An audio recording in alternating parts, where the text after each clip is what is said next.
Hey everybody, in this video we're going to be talking about one of the costs of inflation. This particular cost we're talking about in this video is unit of account cost. Now, what does that mean? It means that our unit of account in our society is basically our domestic currency. And in the United States that means the dollar. And here's the issue, guys. Our unit of account, the way we communicate value, well, that unit of account changes in value, right? That's what inflation does, is it changes the value of our dollars. What is inflation? Well, it's when the price level goes up. What's the price level? Well, it's the weighted average of all prices of all final goods and services. So it's basically just saying inflation is when average prices are going up. And what happens to the value of the dollar? It goes down, because what is the value of the dollar? It's its purchasing power, right? It's its power to purchase goods and services. So if prices of goods and services are going up, of course the value of the dollar is going down. And that's the issue we're talking about in this video, because again, this video is focused on unit of account cost, okay? The fact that our unit of account is the dollar, the fact that we communicate value with the dollar. And that is especially problematic when it comes to time, okay? When in T0, the present, we negotiate a contract for a future payment or future receipt, because every time we do that, pretty much all our contracts, those future payments or future receipts are in dollars. And here's the deal. We don't know for sure what's going to happen to the value of that dollar over the course of the contract, okay? So again, this is about a unit of account cost, especially when it comes to contracts. Now, the big thing that we want to focus on when it comes to contracts is, are you the payer or the recipient of future dollars, of future payments or receipts, okay? That's the big thing. Not what's happening in the present, because basically we know the value of the dollar in the present. What we don't know is the value of the dollar in the future. So we want to be thinking about who is the payer or who is the recipient of the dollars in the future, and that's going to determine who wins and who loses from inflation. See, there's a really popular quote out there. It goes like this. It comes from Milton Friedman. It says, inflation is always and everywhere a monetary phenomenon. Now, actually, that quote has come into some, controversy lately. Not everybody completely agrees with that quote, but here's something everybody agrees with. Inflation is always and everywhere a redistributional phenomenon. That's right. There's winners and losers of inflation, and that's one of the things we're focused on in this video, again, about unit of account cost. Now, here's the big issue when it comes to contracts or things that span over time. Unanticipated inflation. Unanticipated inflation. So this video is focused on what happens if inflation is higher than we anticipated or lower than anticipated, okay? That's the big deal. So, you enter into a contract in the present, and then, let's say inflation is higher than anticipated. Well, what does that mean? It means that prices of goods and services go up by more than anticipated, which means the value of the dollar goes down by more than was anticipated. So who's going to benefit from the fact that those dollars are worth less than anticipated in the future? Okay, I'm going to say that again because I really want you to get this, because it's really not a hard concept, but you just got to stay with me on this, right? So let's just do that one more time. Let's say inflation is higher than anticipated, okay? What does that mean? It means that over the course of the contract, prices go up by more than anticipated. Well, that means the value of the dollar is going to go down by more than was anticipated. So that means these future dollars that are either paid or received are worth less. And hopefully just me and just saying it that way, like you've got it. You're hopefully maybe a step ahead of me right now. Okay, if that asset is worth less than people thought it would be when they got into the contract itself, who's going to win and who's going to lose?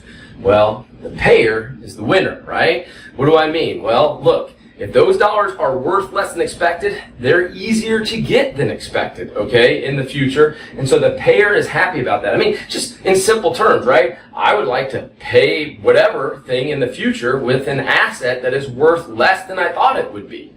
The recipient is hurt, right?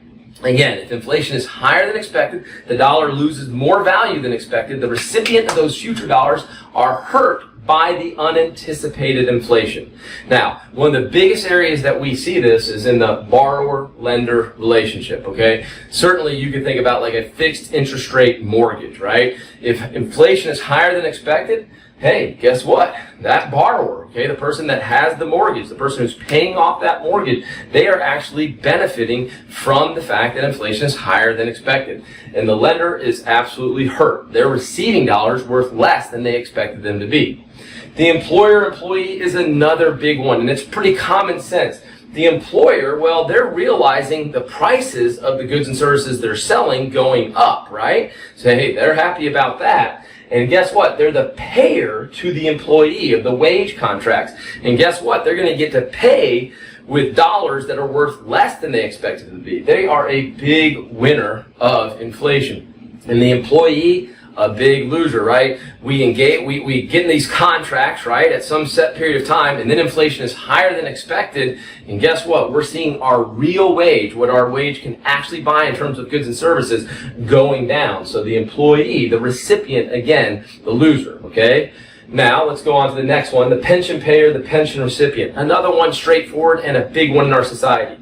The pension payer, maybe a business, maybe a government, if not indexed for inflation, and even if it is indexed for inflation, the payer can still kind of win because usually it's not indexed until an entire year goes by. So, again, if inflation is higher than expected over the course of time, the payer is, again, winning because they're getting to pay with dollars worth less, and the pension recipient, not happy, right? And that one's pretty straightforward. You know, if you know somebody that's receiving a pension and inflation is higher than anticipated, you know they're feeling the pain of this, okay? The final one is a little bit tough for some people, okay? They get a few things crossed up on this final one. But let me just do the straightforward thing, okay? The straightforward thing, again, is just go to T1, go to the future, and just say, who's the payer, who's the recipient? Payers like inflation higher than anticipated. Recipients, they don't, okay? They'd rather inflation be less than anticipated. But again, we're talking about inflation being higher than expected, okay? Winner, loser. So guess what? The tenant is actually the winner. They negotiate that lease contract, and now they're paying every month, maybe for the course of a year, and inflation is higher. They're getting to make those monthly payments with dollars that are worth less than anticipated. That's good for them. The landlord, not happy, right? They're receiving dollars worth less than anticipated. Now, why does this one confuse a lot of people? Now, I just told you how it worked, and that's the straightforward way of how it works.